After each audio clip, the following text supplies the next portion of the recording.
Okay, we are live. Wonderful. Welcome to Tamarah's Closet today. I'm very excited because I have a very special guest today whom I actually discovered on the Discovery Channel about 3 weeks ago watching Shark Week. He is a world-renowned wildlife photographer, and he's an authority on the great white sharks, which is what I learned about him. So I'm really thrilled to have him here with me today and to learn a little bit more about his journey, let him share his passion. He's such a passionate photographer, and his photo of a great white shark breaching called Air Jaws, which he'll show you today, has become the most iconic wildlife photo in the world, appearing on over 200 magazine covers, newspapers, and television. So I want to go ahead and give him a warm welcome to Chris Fallows. Hi, Chris. He's joining me from South Africa, though. Hey, Tamarah, how's it going? Nice day down here at the bottom end of Africa. So where I'm at is pretty much right at the very, very southern tip. So almost as far away from you as I can be on the planet. Oh, wow. Okay. Well, I'm just so excited to have you here today. It's just really great. Sometime I'm going to have to get to South Africa. I just don't know when, but anyway, I love to start out with a little bit of your background and when you were, just to kind of know more about you. And I know that you went on your first safari at 2 years old. I wanted you to share that a little bit and who took you on that trip and what you remember about it.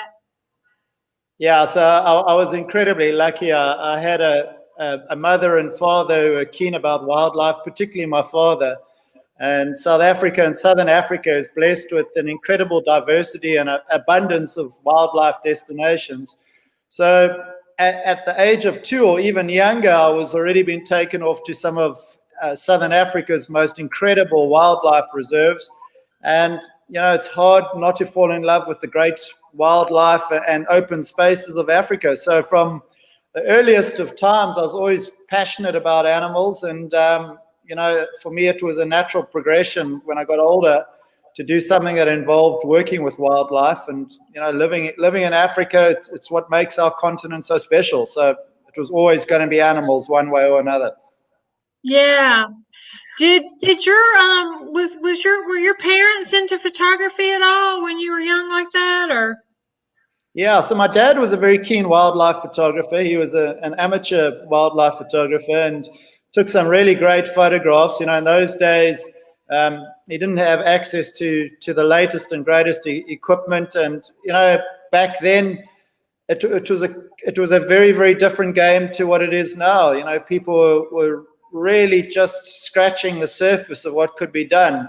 So for me, it gave me an introduction not only to wildlife, because I learned the patience that's needed to photograph animals, but I think more importantly, I learned about my subjects. And, you know, when you know a little bit about your subject, it makes it a lot easier to prepare and to get in the best position and to really set yourself up. You know, I always say, you know, luck is where anticipation meets preparation. And that really is something I learned from a very young age, is to spend huge amounts of time just waiting for those split seconds that you need to make count. Oh, yeah. So he took you to the bush a lot then when you were a kid, or? Yeah, absolutely. I think I spent more time in game reserves than I did at school, which probably explains the bad marks I got at school. But yeah, I spent a huge amount of time in, you know, places like the Kruger National Park. In those days, the Kalahari Gemsbok Park. In Namibia's Etosha National Park. So I was incredibly privileged to, from a very young age, have exposure to wildlife, you know, and like I say, you know, you can't but fall in love with those incredible animals, and that's exactly what happened to me. Yeah. Did you ever have one of those little throwaway cameras, those little box cameras? Do you remember those?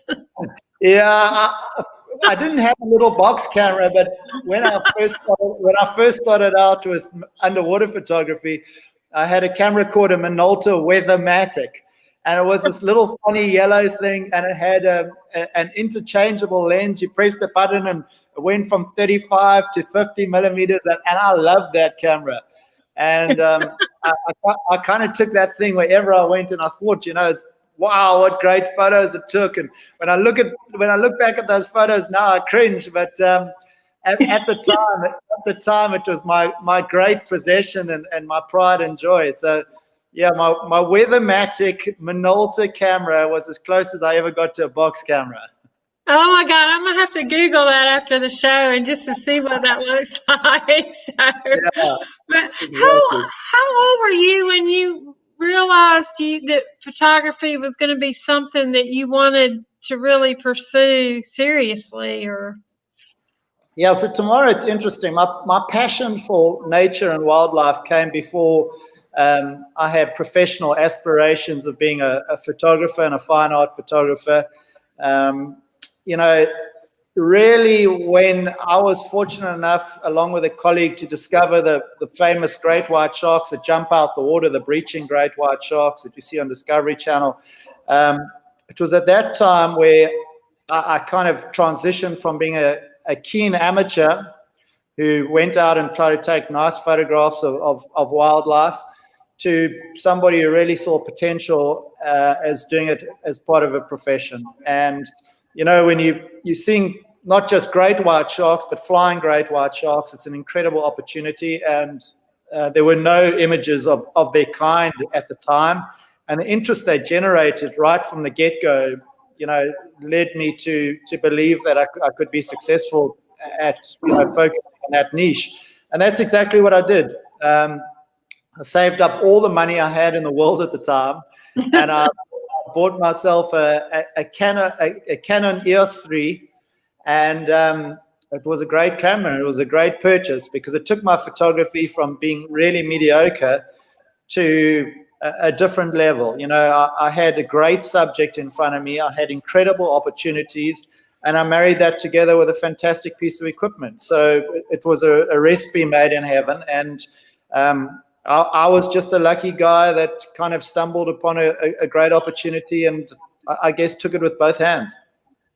oh, that's all. So how old were you the first time you photographed a shark? Sounds like you were young, really young.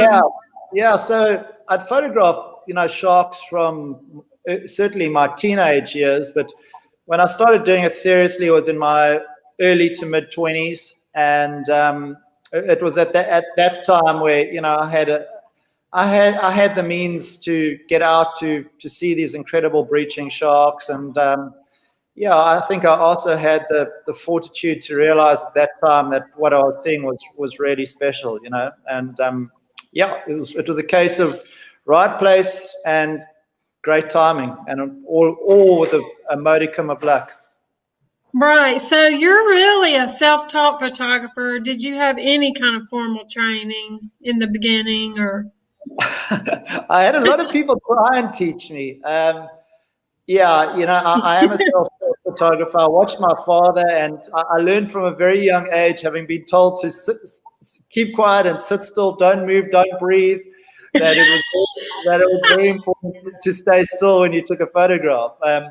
So that was really about the only sort of training I had from a young age, is that I learned to keep still, focus, and be patient. But in terms of composition and developing, your own style, that's something I kind of did on my own. I was lucky that I had some amazing people that I met from an early age in my photographic career, and two really stand out for me. One was a gentleman by the name of Doug Perrine, and then another one was a guy by the name of Jim Watt.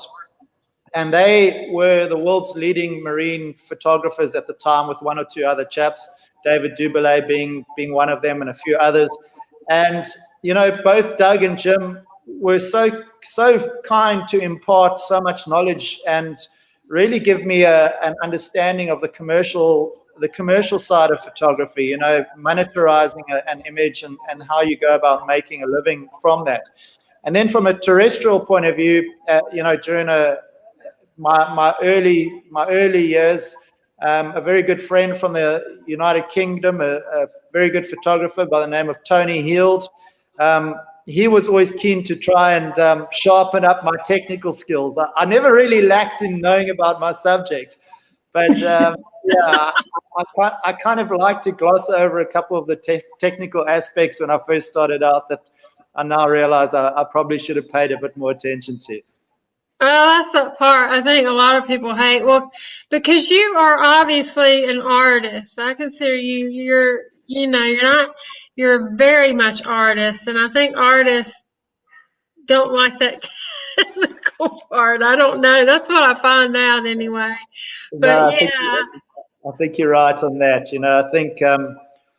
I think, as a fine art photographer, an image is an expression of your soul, and you create your own feel with an image, and you create your own style, and you take a wildlife photograph from being a nice picture of an animal to an image that actually speaks something. It's a story. It's an emotional connection to a subject, and it's something that should be timeless. exactly. And I have to ask this because when you first started photographing sharks or diving with them, whatever, did you have any fear? Because I just can't imagine doing that. I've seen Jaws over 200 times. I have no interest in getting in the ocean. Yeah, it's funny. It's funny you say that. No, because I had exposure to wild animals and potentially dangerous animals from a very young age, I realized that these animals weren't out there trying to hunt me or kill me. And provided I gave them respect, for the most part, I have very little to worry about them. I always respect the fact that they're predators, that they can easily catch, kill, and if they so chose, they could consume me. But that's not what they're really about. And once you get over that speed bump, you form a connection with these animals. You understand what makes them tick. And at the end of the day, I also realize that a lot of what I do has got its own inherent risk. And it's a risk that I willingly take, just like, a Formula One motor racer or a NASCAR, I guess, or anybody else that does something that's perceived as being more dangerous than the normal. But just like anybody else that is in a professional situation that does something that's got a bit of risk, they spend huge amounts of time doing it. They understand the risks, and at the end of the day, we all understand the potential consequences. But I can honestly say that it's not a fear when I interact with lions or sharks. It's just a huge amount of respect. I'm always watching their body language. I'm always trying to understand what the animal's next move is going to be. And at the end of the day, I best try and position myself in a safe and respectful way around them.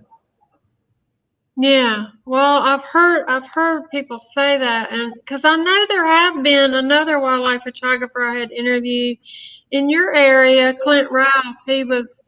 I had asked him, do people, that you riding around in that little jeepy thing that I would be scared to death in, and he says, yeah, some people have, been attacked by the lions, but it's usually people who are, I guess, not respecting them, so Yeah, absolutely. I think if you had a look at the statistics of how many people are bitten by their own dogs, I think they would far outnumber the amount of tourists that are attacked by lions or dangerous animals in Africa every year. And oh yeah, there are literally tens of thousands, hundreds of thousands of people interacting with wildlife in Africa on a daily basis, be it safari operators or researchers or photographers, and there are incredibly few incidents. And I think if you were to say to an animal, are you scared of humans? They would definitely say yes. If you said to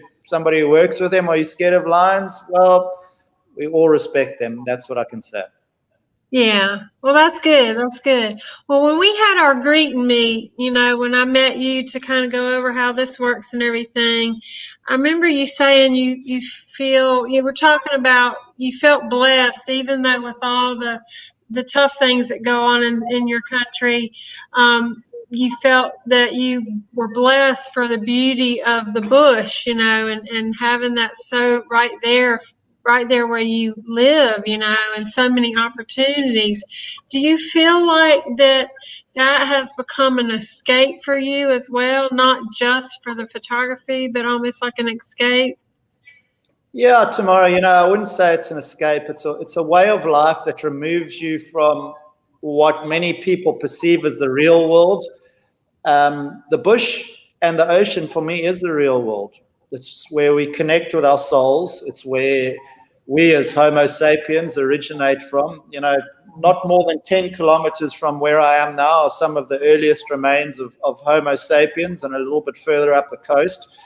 So right from the earliest of times, we were exposed to, the wild and living off the earth. And for me, I feel more in touch with myself when I am in the wild than I do when I'm in a city. And I'm very lucky that I've got an incredible wife who joins me, and for both of us, it's exactly the same thing.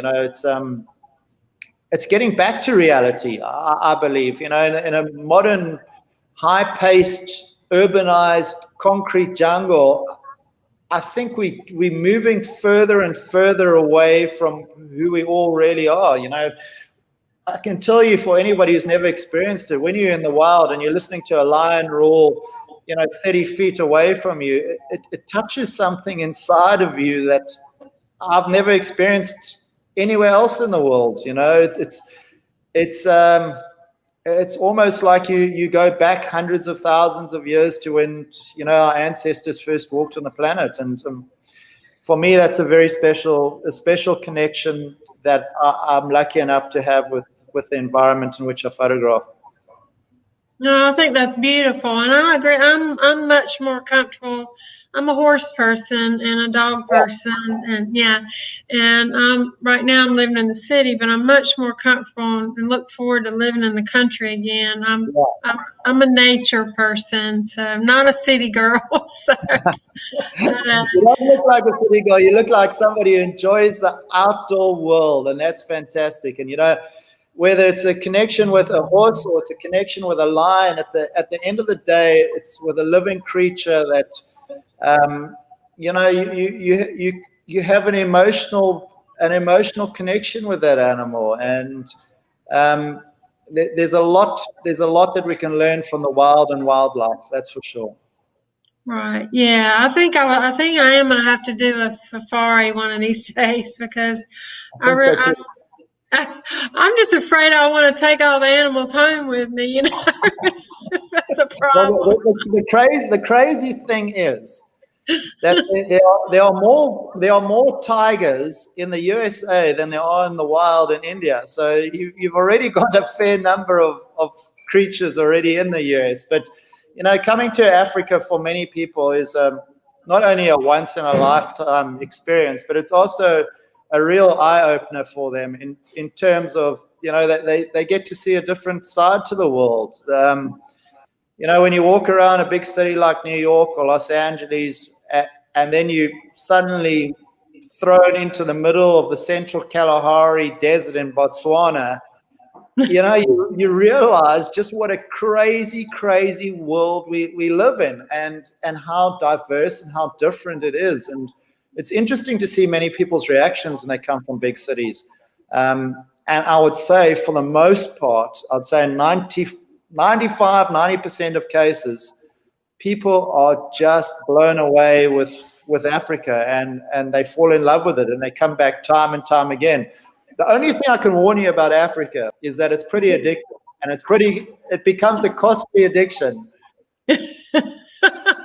I believe it, because when I was growing up, my father always had the National Geographic magazines. I grew up with those, and I would look up all the pictures of South Africa in there, and I would just dream about it. And I don't know why, but I did. So I already know if I came, I would be addicted. So I'm sure you would. But how did you manage to meet a woman who has the same passions as you? Because I noticed she does the shark dives too, doesn't she? Yeah, so I'm incredibly lucky that I really met somebody that shares the same love and passion as I do. My wife Monique was actually a professional tennis player before I met her. So some might say it was a step down meeting me. I like to think it was a step up.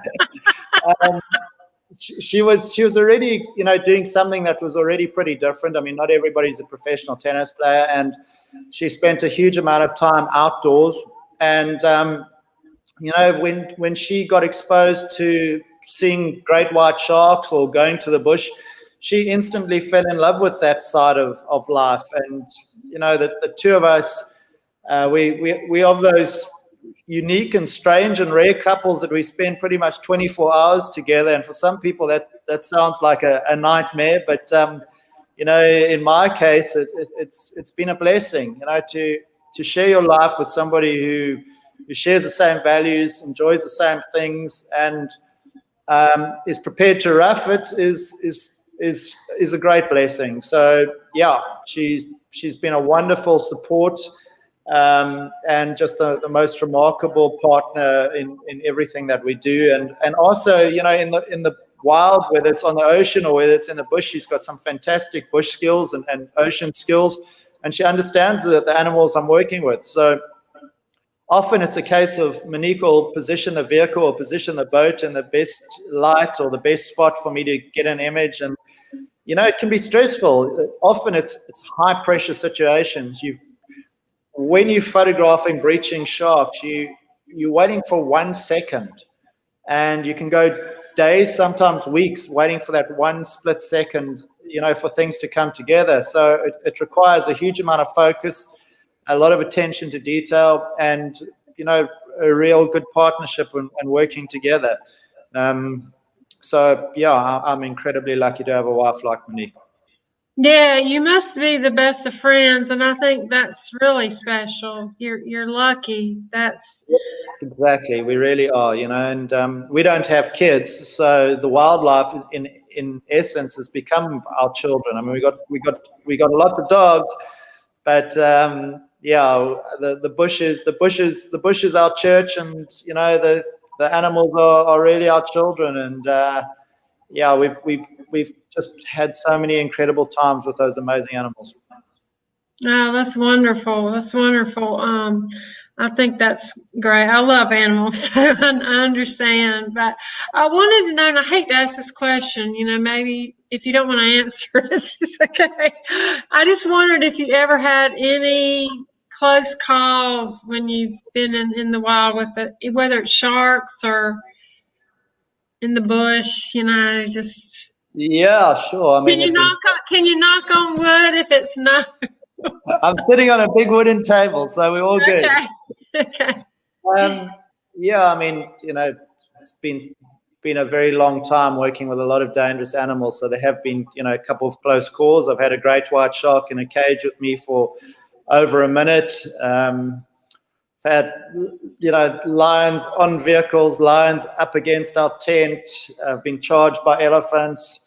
Yeah, I mean, lots and lots of different instances, but in virtually every single case, it's because I made a mistake. And you must also remember, I've worked with sharks thousands and thousands of times. So, 1 in every 1,000 is not bad odds. Put it this way, I consider driving to the harbor where we launch our boat the most dangerous part of my day, not diving or free diving with great white sharks. So yeah, I feel a lot safer in the company of these supposedly dangerous animals than I do in the company of my own kind. Wow. Well, I mean, there's probably I'm sure that could be. I mean, with all the craziness and just me living in the city, I mean, maybe I shouldn't be so afraid to go on the safari. Yeah, I tell you what, you would come out here and you would realize that any of the preconceived fears you may have were probably unwarranted. It's just a fantastic experience. The only bit of advice I can give you is to really plan a trip like coming to Africa very carefully. Get some good advice on getting some good guides. because a guide really is what will make or break your trip. You know, if you've got somebody that's passionate about the subject and knows a lot about them that can share that with you, not only will they, you know, really bring the animal and the environment to life, but they'll also do it in a safe and respectable way.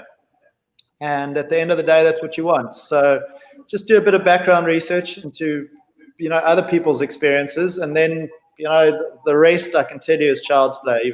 You'll have a great time in Africa. There's so many places, so many different diverse environments, such a plethora of species, and, you know, there's a comfort level to suit every pocket as well. So yeah, whatever you need is there. Yeah. Well, I'm going to have to do that. And I was when I was reading on your website, and I know I have a color version here. I think I just did that because these were color, but Yeah. I love your the monochrome version of it, and I think that's the one that became so famous. And you wrote so beautifully about that experience on your website, and I think it's on the landing page, if I'm not mistaken. I wanted you to, and it might be good to go ahead and share some of your photos, or that one, you know. Yeah. I want you to share that experience, because when I read that, I got emotional, because I know that took you forever to get that shot. Yeah, it certainly takes a long time. Let me see if I can call it up for you. Hang on a second. Okay.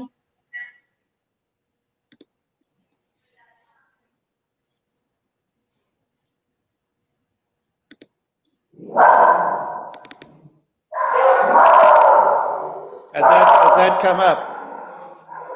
Not yet. Give me 1 second.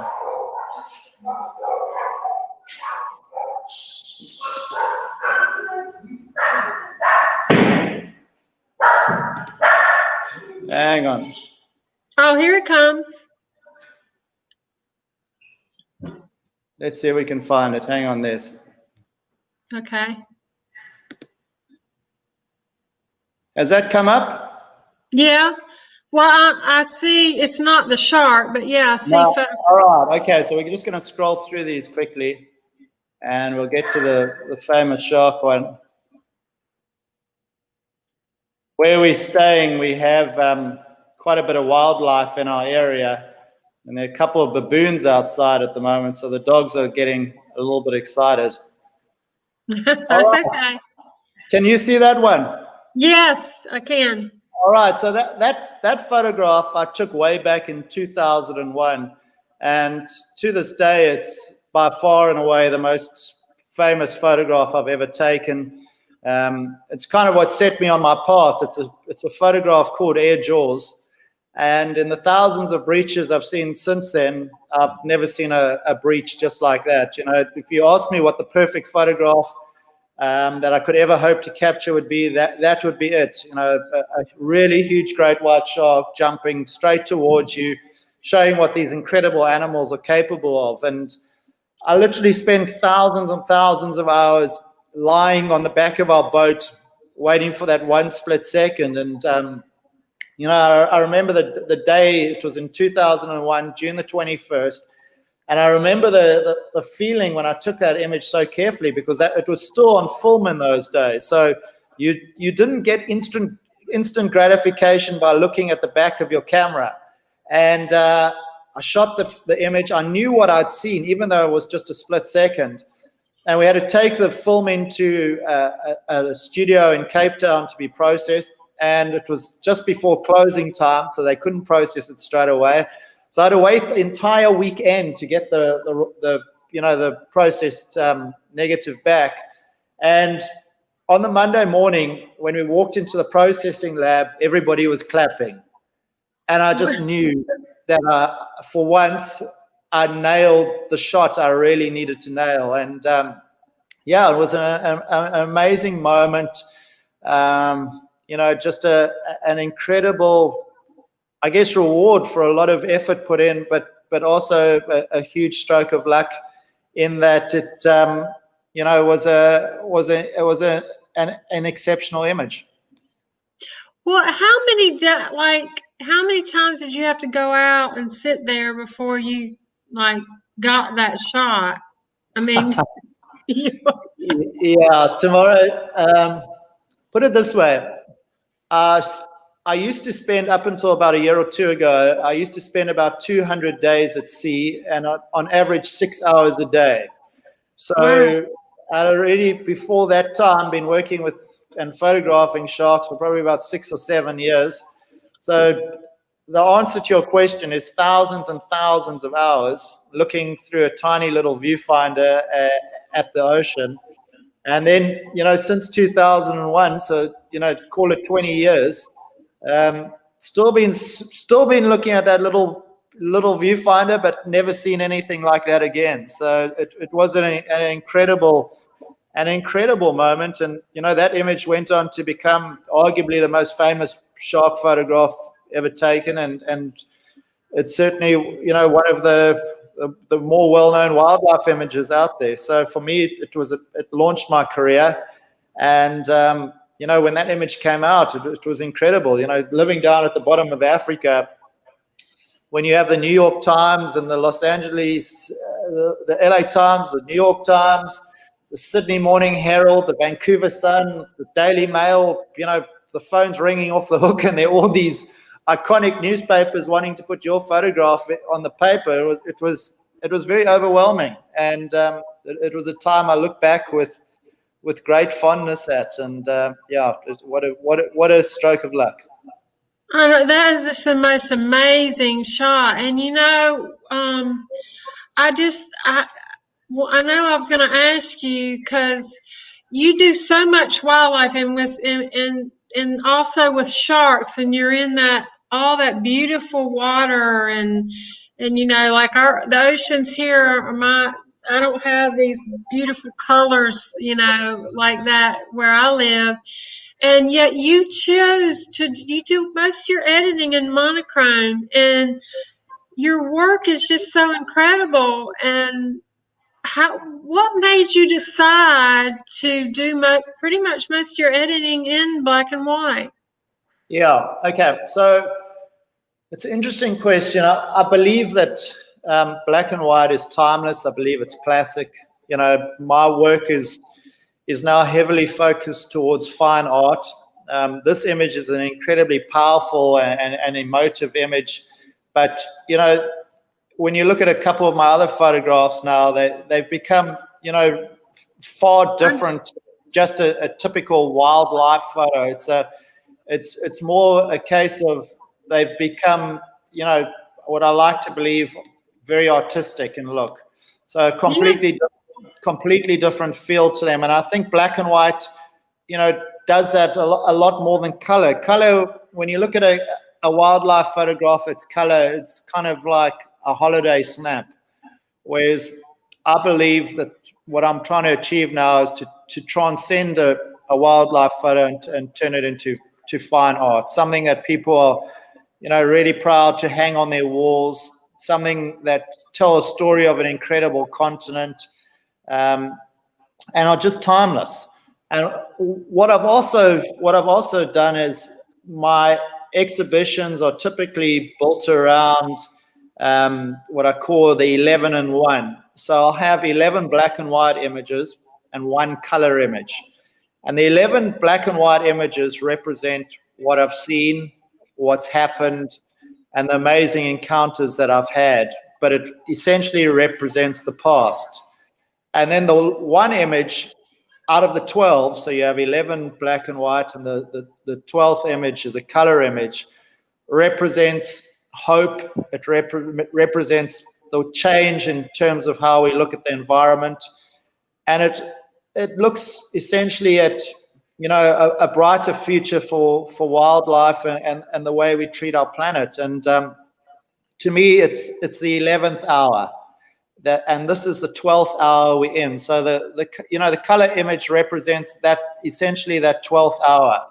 One of these images here would be one of my color images representing the 12th hour of these, amazing animals, that are really hanging on for dear life. So, it's the last chance for them. And I love that one. All the elephants.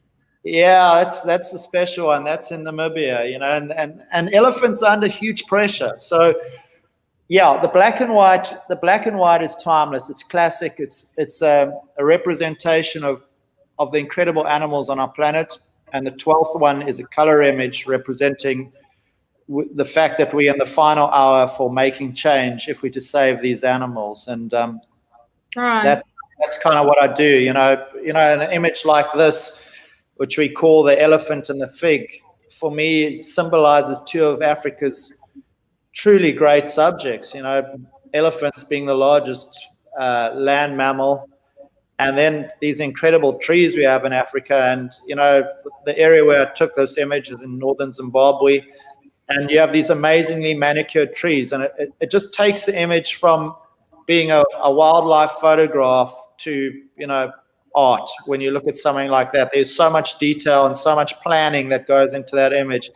If you look at that elephant, you'll see in the background that it fits perfectly between those little trees, so you don't have a distraction of a tree coming through the elephant. The profile of the elephant's exactly what I wanted. Where it is under the trees, what I wanted. So it's hours of planning, a lot of hope that an elephant will go and move to a tree like that, because it's a completely wild animal. It's not a tame animal. It's in a huge national park.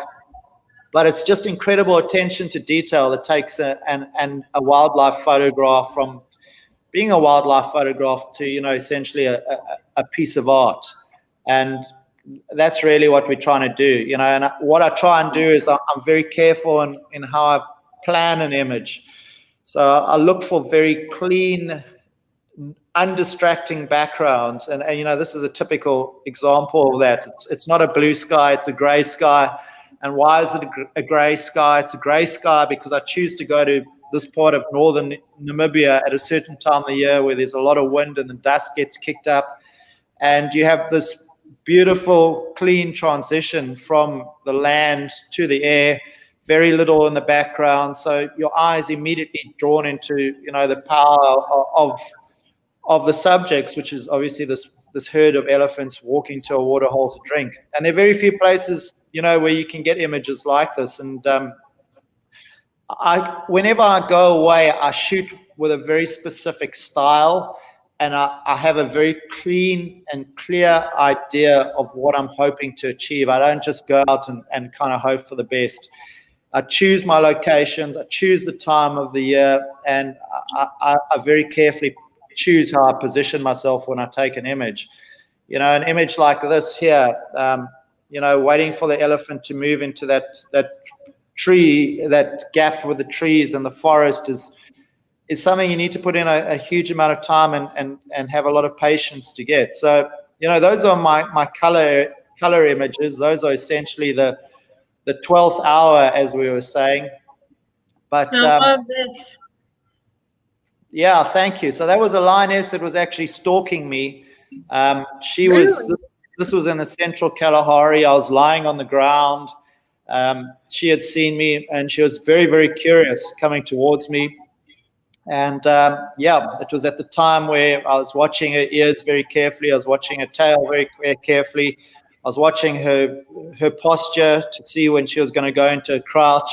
So I knew at this stage I was still fine. I was shooting it with a relatively short lens, a 70 to 200. But your heart is pounding. You're looking into those golden amber eyes, and you're dealing with a subject that is many times more formidable than certainly I am. So, you're very aware, and all your senses are incredibly heightened. This elephant here is not more than, a few feet away from me. That elephant there is actually, the photograph is taken with a camera trap. And the difficulty with that is knowing where to place it. You would be either incredibly brave or incredibly stupid, or a combination of both, to be lying on the ground 2 feet away from an elephant like that. Oh, yeah. Yeah, so for that I use a camera trap and very carefully position it, and the animal needs to be comfortable with it. And that's an iconic elephant. You've only got about 25 of these these tuskers left on the planet. A tusker is an animal that carries around about 100 pounds of ivory on either side. And the elephant in the background there is actually the most famous elephant. He was up until the beginning of this year, an elephant called Tim in Africa. And this image was taken in Amboseli National Park at the base of Mount Kilimanjaro. And to have, two of these tuskers together is just an incredible experience, considering there are only, like I say, 25 or 30 left. Now there was a story behind this one, because I saw it maybe it was on your website. Exactly. So this particular lion, this beautiful black-maned lion, was photographed in the central Kalahari in Botswana, and it's about as remote a wilderness as you could ever hope to live in. And we had been camping there for quite a considerable amount of time. You might not see another human for 10 days. You have the lions roaring every night. And I saw this amazingly beautiful lion walking down, this path in the distance. So we went and positioned our vehicle about 200 yards ahead of him. I slipped out the vehicle, was lying on the ground, and waited for him to approach me. And it was an amazing experience. As he gets closer and closer and he starts filling the frame more and more, you kind of sometimes get lost between taking the image and self-preservation. But he eventually got to the point where he was maybe, 30 feet or 40 feet away, and then just slunk off into the bushes. My heart pounding. I knew he wasn't going to come for me because he had moved off the path. Walked around me and just joined the path behind me and carried on going. And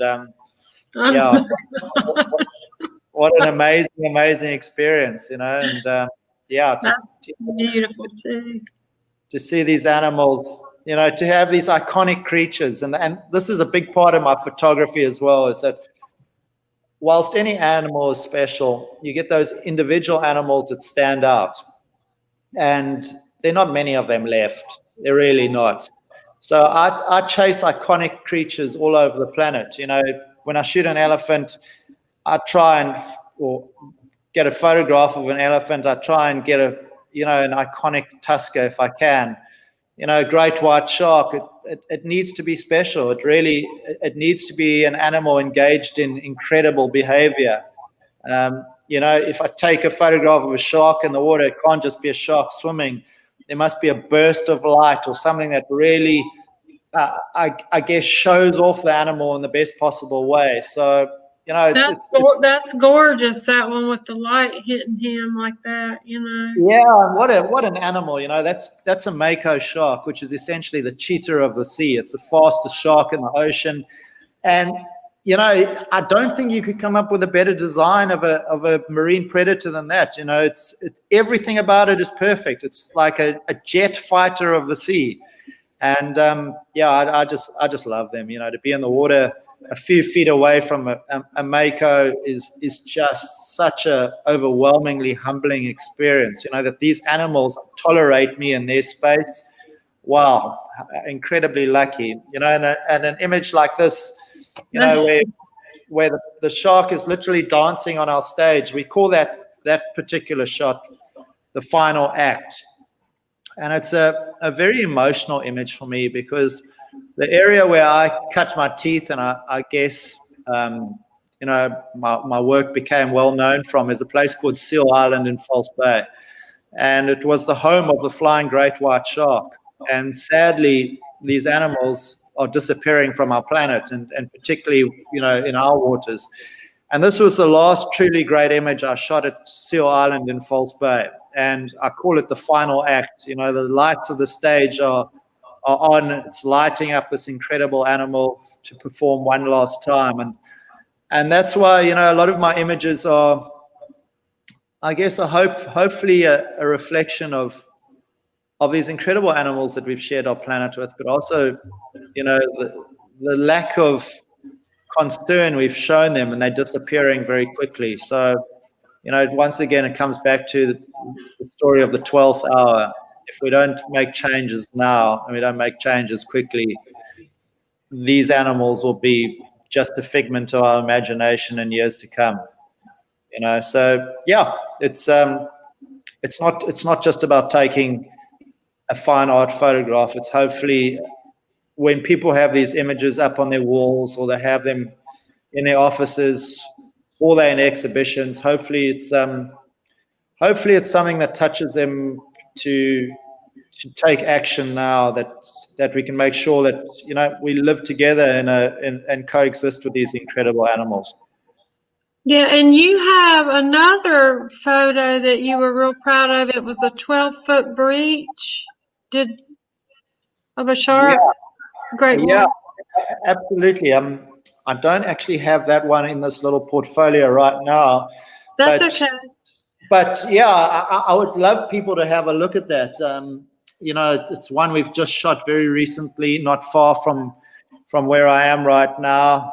It was shot as part of a Discovery Channel documentary that actually was mostly about capturing, breaching great white sharks in this last little place where this behavior exists. And once that's finished, it's gone for good.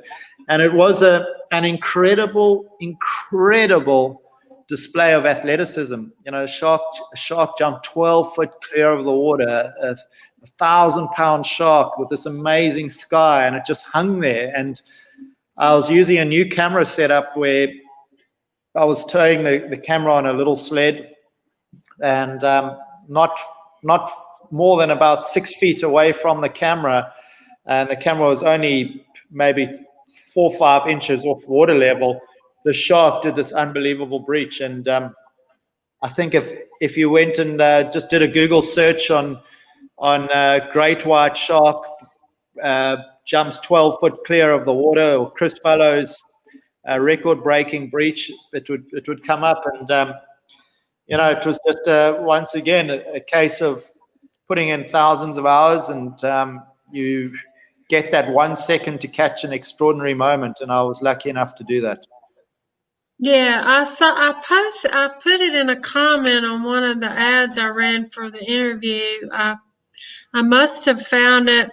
If it's not on your website, I must have found it on the internet, but it was your photo, and yeah, Tamarah, it's incredible. It's unbelievable the interest people around the world have in sharks. That photograph went completely viral all around the world. I mean, it was on the work that we were doing at the time was on 10-story high billboards in Times Square, and that particular photo was on photographic websites all around the world. It was on newspapers all around the world, and it just shows the appetite people have for these animals. And if more people could have had the experiences I've had, you can't but become ambassadors and defenders of them. The world is hungry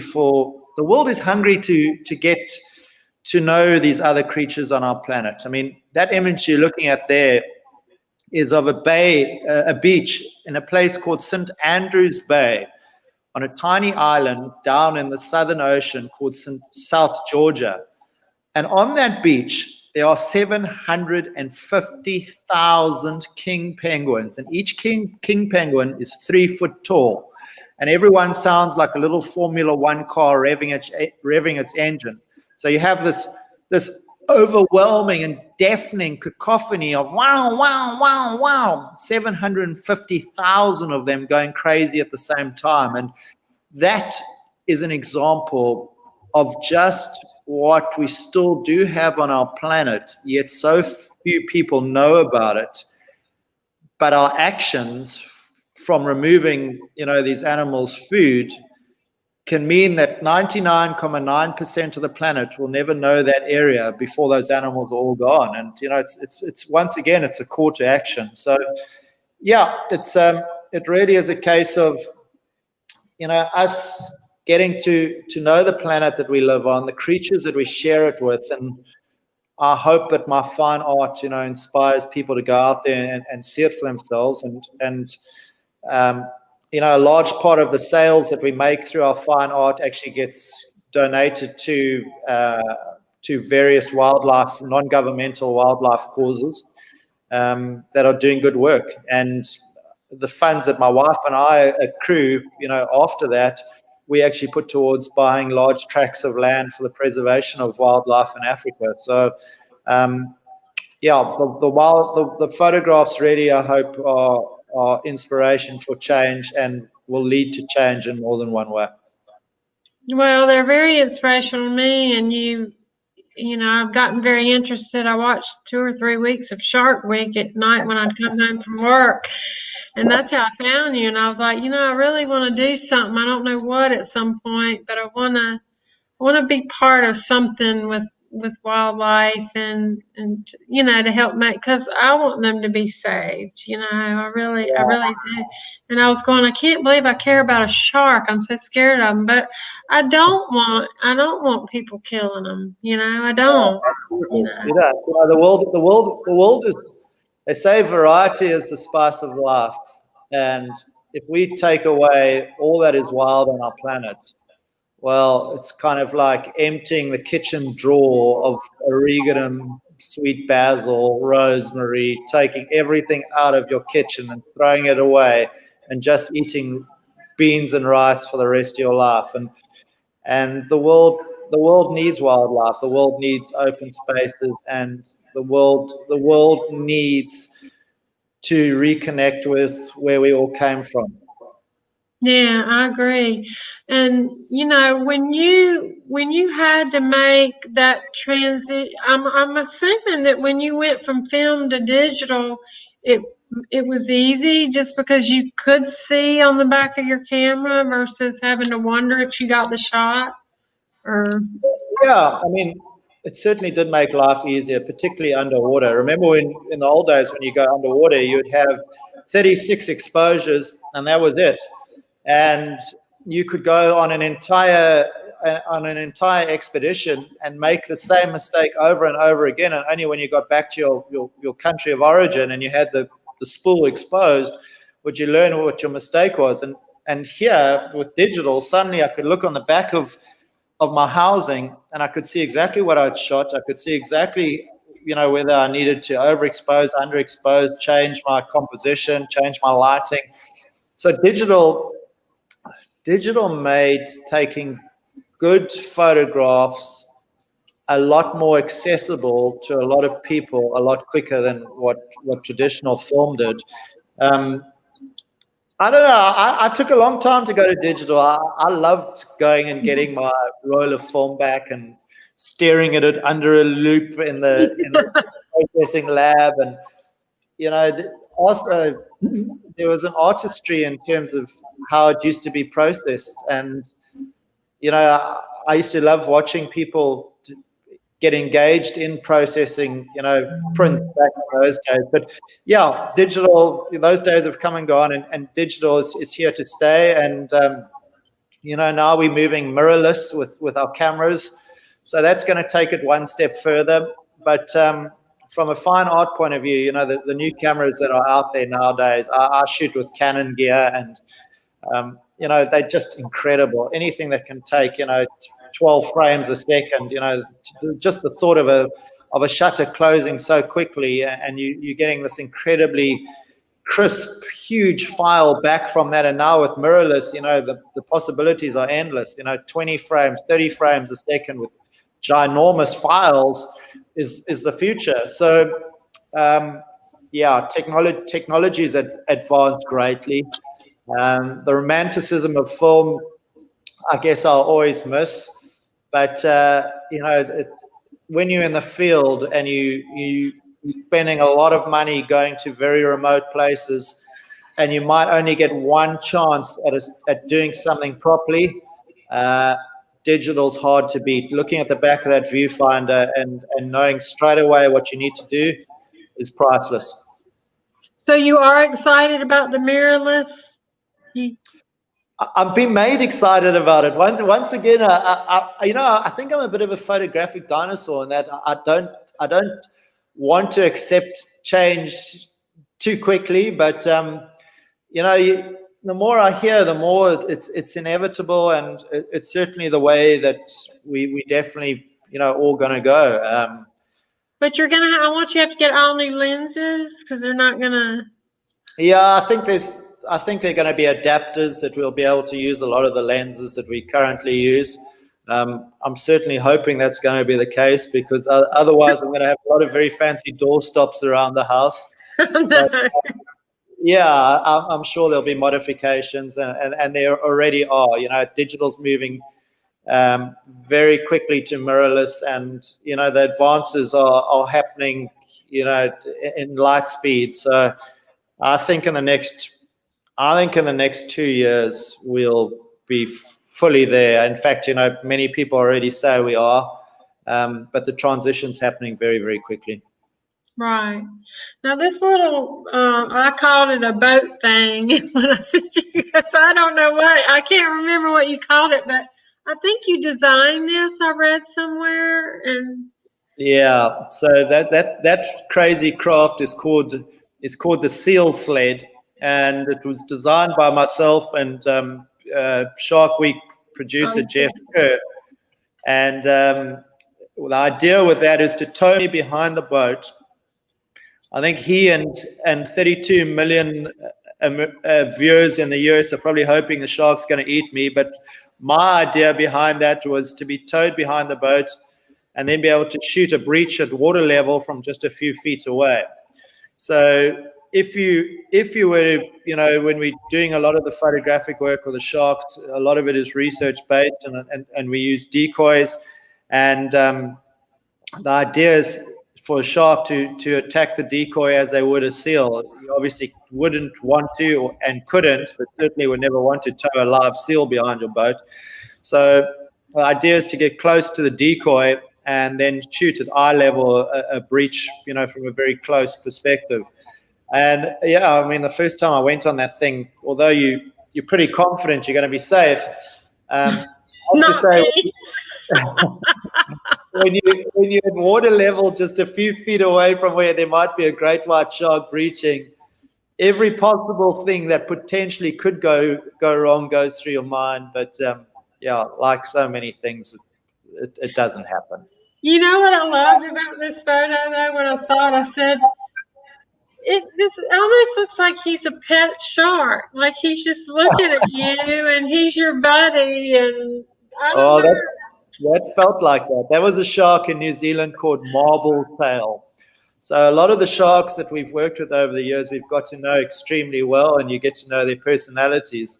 And marble tail was just the most incredibly gentle shark, a 14-foot long male, and just amazingly curious. And some people see that photograph and think, my God, weren't you scared? Was he about to eat you, or what was going on? But marble tail, they don't have hands like we do. So to feel things, they use their mouths, and just like dogs. And marble tail was seeing exactly what that sled was, and gently pushing me around. And, if he wanted to, he could flip that thing so easily. But yeah, what a fantastic memory of my time with marble tail. Well, I know, and you didn't feel threatened there at all, really, or maybe no, a little. Not at all. No, that shark was so relaxed. The only sad time was when he swam away. I wish I could. There's so many moments I just wish I could press the replay button and live them again, because I have to pinch myself time and time again when I look at the photographs and I look at the moments and the memories, to think that I've had all of them in one lifetime. Is just it's unbelievable. I'm just so incredibly grateful and privileged for these experiences I've had with these remarkable and iconic animals. And how'd you end up on the Discovery Channel? And then I saw the episode called Air Jaws, and did they use that name after your picture, or how did you do that? I certainly didn't end up on Discovery Channel through good looks. It was definitely a case of I was lucky to be taking photographs of incredibly unique behavior. I mean, the world is, ever since Jaws, the world has been, mesmerized by great white sharks. But now suddenly flying great white sharks, well, that took it to, a whole new level of cool, I guess. And I was very lucky that I was the guy who discovered the flying great white sharks back in South Africa. And, if it had been anybody else, I'm sure they would have wanted to work with them. So I was just the lucky guy that they chose to come out with. And then we did the first Air Jaws show,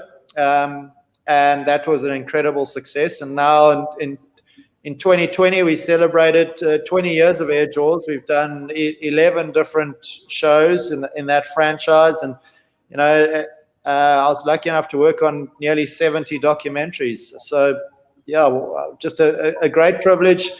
Right place, right time. And, just the stars aligned for me.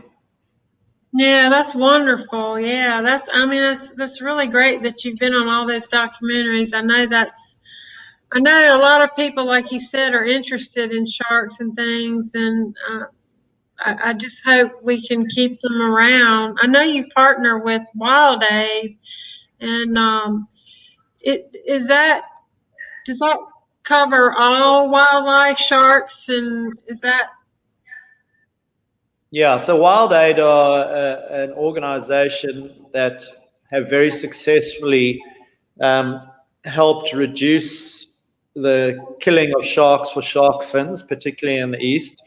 They've very cleverly integrated some very well-known celebrities into their fundraising campaigns and their awareness campaigns, such as Yao Ming, the famous basketball player, and Jackie Cheng. In South Africa, they've used our Springbok rugby captain, Sia Khaleesi, and they've got these prominent celebrities to stand up and be counted and say, do not eat shark fin soup because it kills thousands of sharks in the most cruel way possible. Likewise, they've done huge amounts of work with elephants to stop ivory poaching.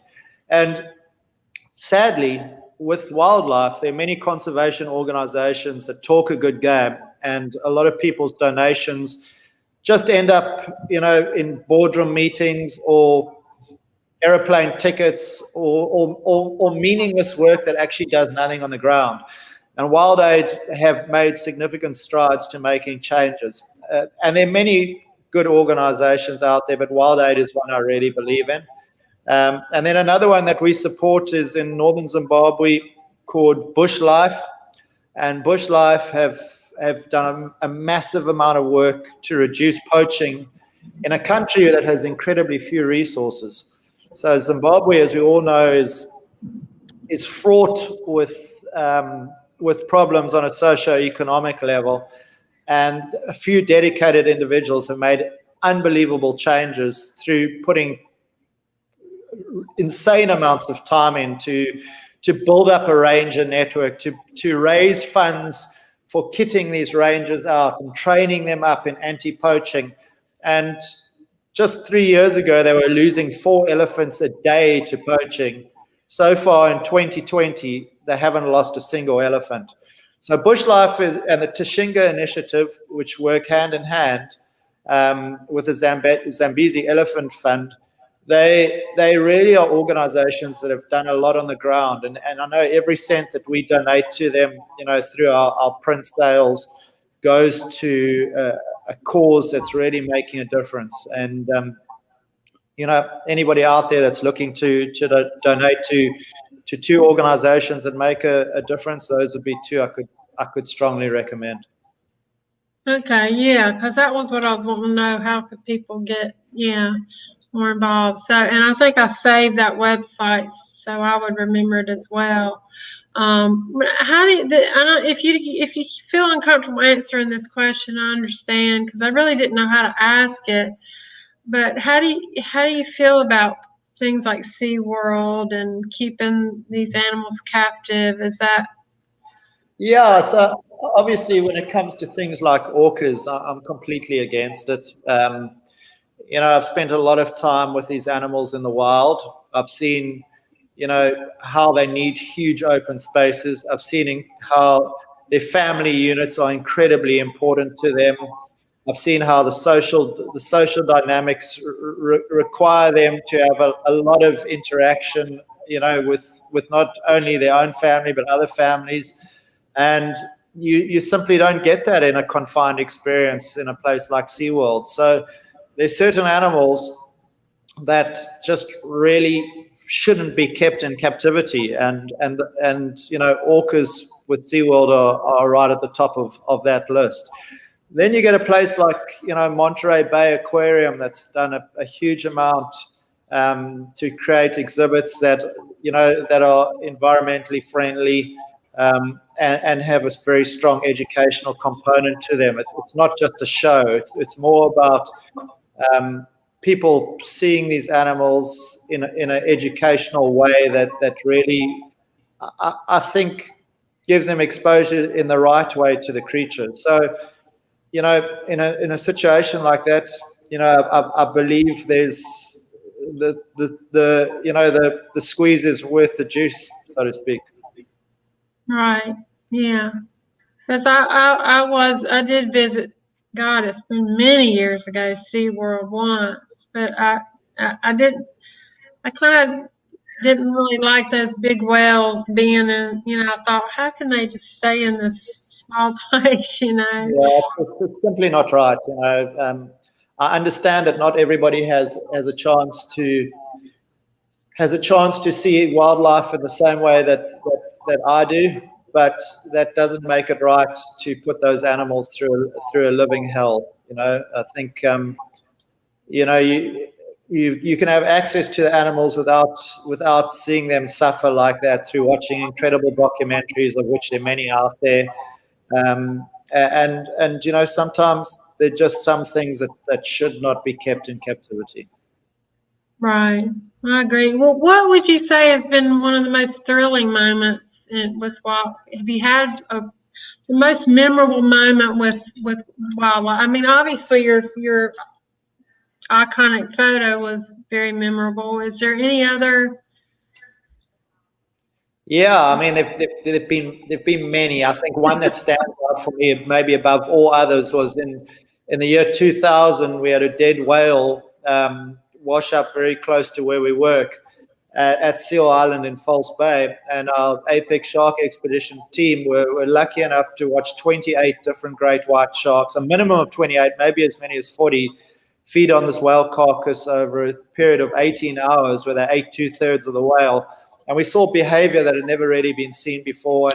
And, just to have that volume of great white sharks, on top of each other, and they were big adults, is probably unprecedented in the world. And sadly, it's probably unlikely ever to happen again. So that was just the most incredible experience that we had. Watching animals hunt in the wild is also amazing. Funny enough, although I've been lucky enough to see over 10,500 predatory events, watching sharks catch seals at Seal Island, I'm not a person who likes to see things die, but I enjoy the thrill of the hunt. So I'm a bit of a hypocrite, but seeing predators, how they go about, I guess, making a living, watching a lioness stalk or a cheetah run at full speed at 60 miles an hour, watching a great white shark jump 10, 12 foot clear of the water to catch a seal is just incredible. So I think one of the real highlights has been getting to know my subjects. And then what was really transformative for me was seeing that each individual shark, as with any other animal, has got an individual personality. So that was incredible. That just like all of us have got different personalities, so have the sharks. You get sharks that are really shy and don't want to have anything to do with us, and then you get those that are bold and assertive. And yeah, spending a lot of time around them, you get to learn the personalities. And from a photographic point of view, when you see a certain individual that you've been watching over many years, you know what they're going to do, and you can position yourself in a way that gives you the best chance of capturing that unique behavior. So once again, getting to know your subject from a photographic point of view, certainly helped me with my fine art. Right. Well, how did you learn your way around in the beginning around wildlife? Did you learn from just doing it yourself, or was it spending time with guides? And Because you obviously are very comfortable with it now. And Yeah, so I would say it was mostly spending, in the early years, obviously we were in a vehicle when we were in the national parks, in, Kruger National Park or Etosha. So you have a soft learning curve. It's not like the first time I ever went looking for lions, I went walking around looking for them. It was a process and an evolution to where I'm now comfortable walking in the bush or free diving with great white sharks. With great white sharks, you start on a boat, then you're in a cage, and ultimately, if you're comfortable enough, you end up free diving with them. So it was a transition over time, and I still don't consider myself an expert. I don't think you ever become an expert. At the end of the day, you learn on a daily basis, and you can only try and learn as much as you can every day to best predict what an animal will do.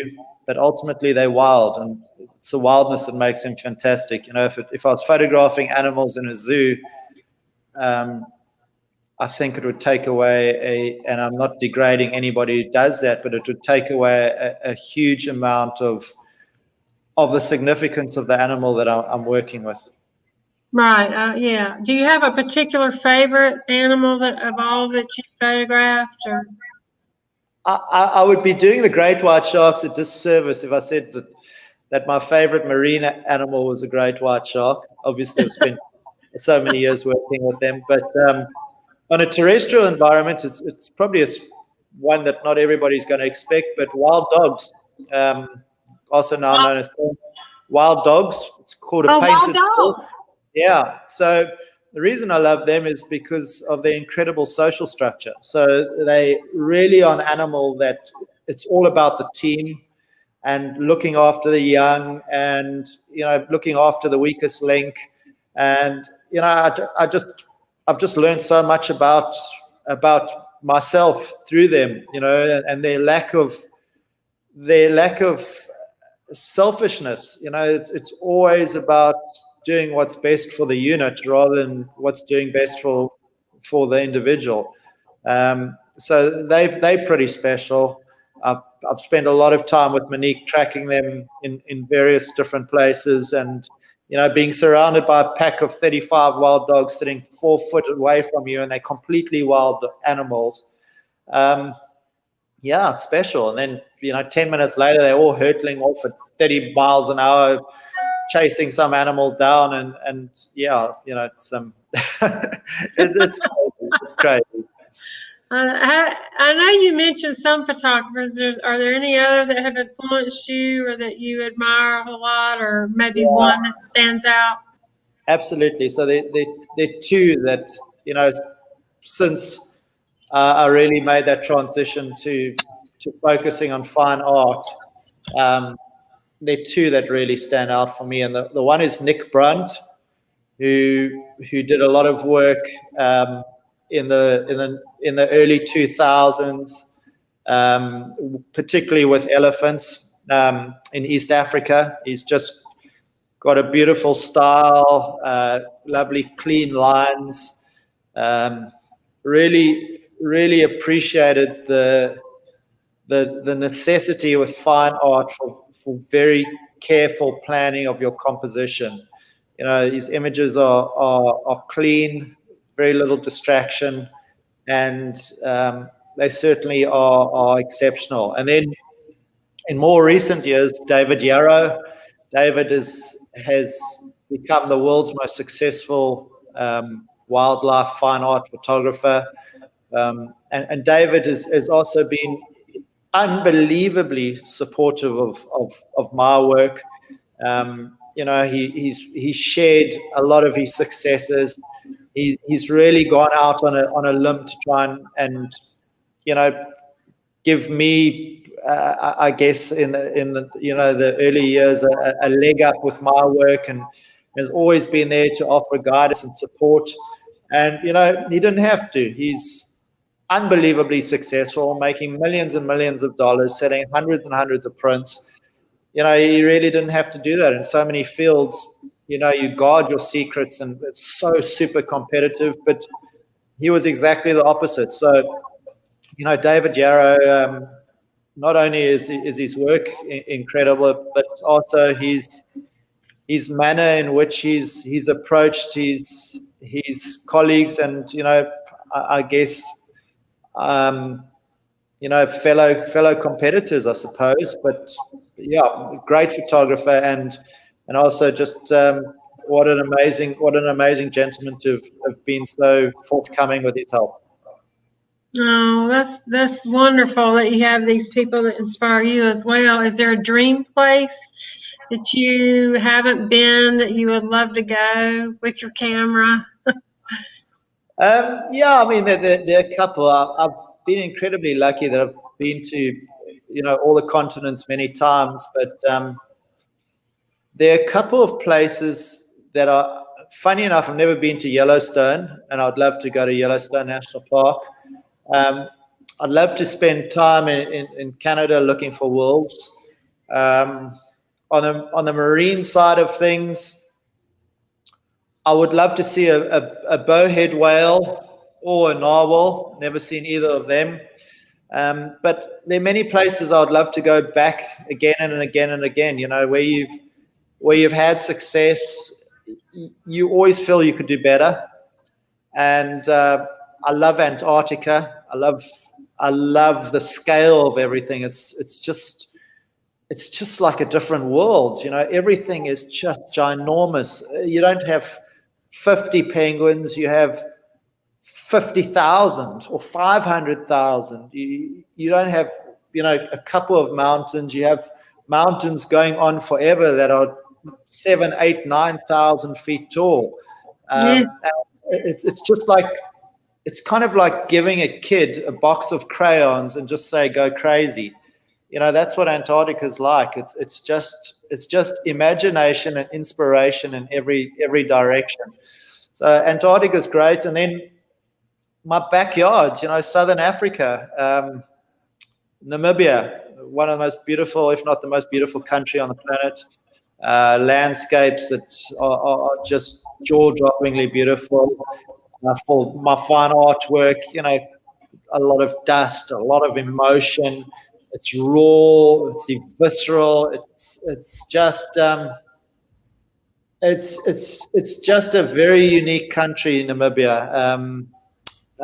Zimbabwe's also got beautiful places. East Africa, Amboseli, Serengeti, both places that are great for wildlife photography. And yeah, you're looking for very specific things when you shoot fine art. So it's those clean, open landscapes that you get in the Serengeti, that you get in Amboseli, that you get in Namibia. That's where I spend a lot of my time. And yeah, you've always got a better image. There's always that one elephant that should have put its trunk left and put it right, or the lion that does something goofy. So you're always chasing, subtle differences that'll take your image to the next level, I guess. And you're always chasing the next high when you're working with nature and predators. I'd be lying if I said, it's not a thrill. It is a thrill to be close to a lion or a huge bull elephant or a great white shark. It's also exciting, and that's my drug. I love that. I love that thrill of the wild. Right. Oh man, I think it would be exciting. I'm sure you take a lot of different lenses with you, but what would you say is your go-to, your favorite lens, especially when you're out like photographing the lions or elephants? Do you have your favorite? Yeah. So when I'm on a boat, it's a 70 to 200, and the reason for that is on a boat you're always moving, so there's a lot of motion, and long lenses don't work that well. And excuse me, a lot of what we photograph we can get pretty close to. And then in the bush, although I've got all the long lenses, I mean, I've got 200, 400, I've got 600, we've got all the big lenses. Once again, I really enjoy my 70 to 200, and I really enjoy wide angle lenses. I like to get close to my subject. I like to be low and look up at my subject. I think a lot of the mistakes photographers make is that we look down on the animals. And I think that almost is. I think that kind of almost reflects back on how we've perceived other life forms on the planet. If they're not human, you look down on them, and I try and do it the other way around. I try to look up at them. I try and enhance the characteristics of each creature I work with. So the wide angle, from low up close, a 70 to 200 when obviously you can't be too close. And then if I absolutely have to, I'll pull out a long lens. But really, 70 to 200 and a wide are my go-to lenses. Yeah, right. I use that one, the 70 to 200, a lot. But I'm not photographing what you are, but I do love that lens, Yeah, it's a great thing. I photograph owls and horses, I guess. Oh, fantastic. Yeah, owls are tricky though. Owls are a Yeah. whole different game. I try and stay away from owls. They Are you afraid of them? I like things that come to me. I know. Well, I like the way you look at animals. I feel the same way. In fact, I've just recently befriended a little squirrel that keeps coming up to my apartment, and I'm feeding him peanuts. So I know if I could have all these animals come into my home, I would. So I'm scared. Yeah, no better company than nature. Yeah, I don't look down on animals at all. I think they're great. I really do. Well, I just have one last question, I guess. How does someone, like, if someone's watching the show and they want to get into working with sharks or something, how would they do that? Or, I mean, is there just go on what you would call a safari, but like an expedition with sharks? Or Yeah, for Tamarah, the best way to do that is really to volunteer. From an early age, I was lucky that I had exposure to animals. But when you make that transition to wanting to make a career out of it, it's not easy, and not everybody can offer you a job. But the best way is if you're passionate and you go and volunteer at your local aquarium, or even at your local farm, whatever it is that ticks your boxes that you're passionate about.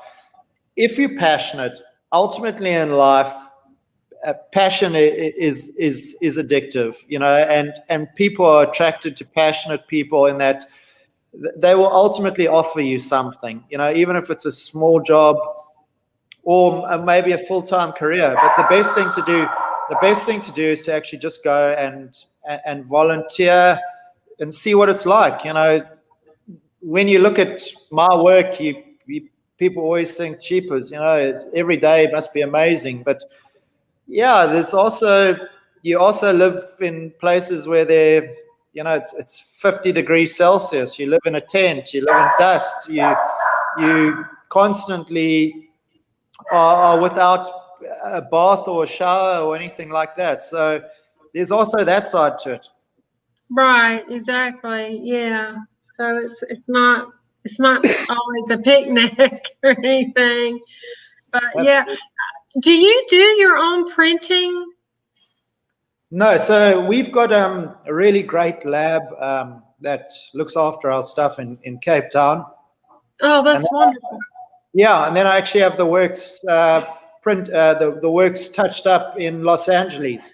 So a Oh, couple of professional labs that we use. okay. That's awesome. Well, I could keep you here all day, but I know you gotta go, and you got a trip coming up. You're going out to the bush soon, right? With your wife and Yeah, absolutely. We can't wait. The virus has kept the borders closed, so as soon as they open, we out of here. good, good. Well, you deserve it. I'm glad, and I'm so excited. I found you on television, and you're such a super nice guy, but you're also very passionate about your work, and that's exciting, I think. So, is there anything that you wanted to mention? Because I know, that we didn't go over, or anything that to Yeah, share.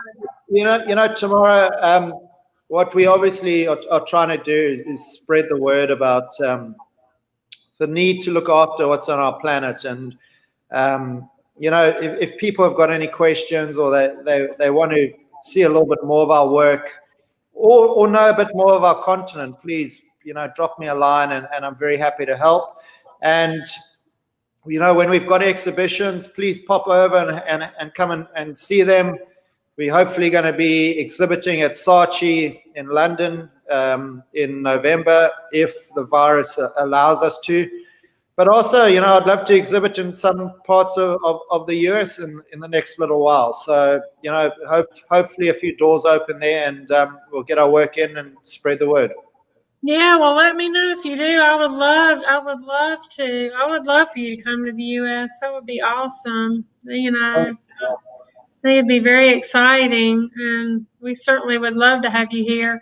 And I definitely am going to learn more about Wild Aid and see how I can, how I can help. And I'll make sure that I post all this information under the YouTube video, because it'll stay on my YouTube channel.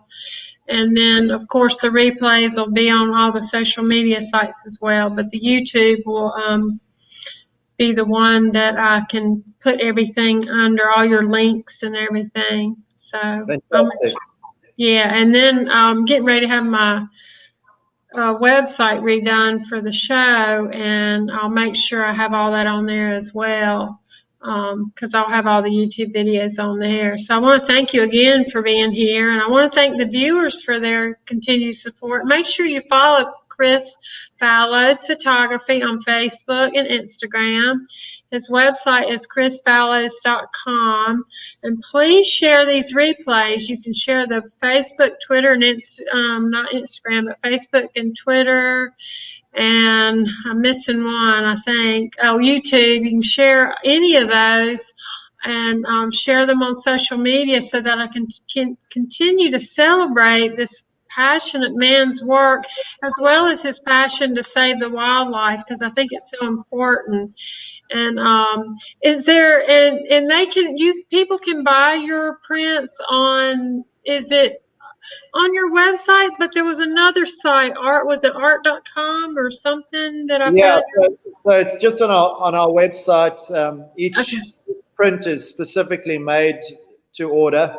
They're limited edition of only 12 in a size and only 2 sizes. So it's a very exclusive range. And, bearing in mind that sadly the breaching great white sharks are becoming a thing of the past, once those images are gone, they sadly, that'll be it. So on our website, chrisfallows.com. And please, if people have got any questions, please let me know.